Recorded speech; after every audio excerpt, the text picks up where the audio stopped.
ত্রয়োদশ জাতীয় সংসদ নির্বাচনকে সামনে রেখে নির্বাচনী প্রচার শুরু করেছেন আমার বাংলাদেশ পার্টি এবি পার্টির প্রার্থী মোহাম্মদ আমিনুল ইসলাম এফসিএ।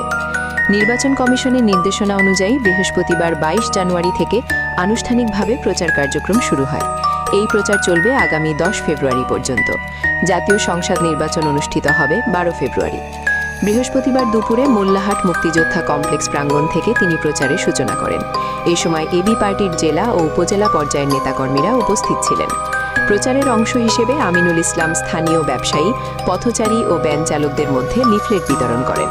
পাশাপাশি এবি পার্টির নির্বাচনী ইশতেহারের ১২ দফা কর্মসূচি তুলে ধরে ভোটারদের সঙ্গে মতবিনিময় করেন। এ সময় তিনি বলেন, জনগণের সমর্থন পেলে বাঘেরহাট 1 আসনে উন্নয়ন ও ন্যায়ভিত্তিক রাজনীতি প্রতিষ্ঠায় কাজ করবেন। তিনি এবি পার্টির প্রতীক ইগাল মার্কায় ভোট দেওয়ার আহ্বান জানান। রায়হান শেখ, মোল্লাহাট, বাঘেরহাট।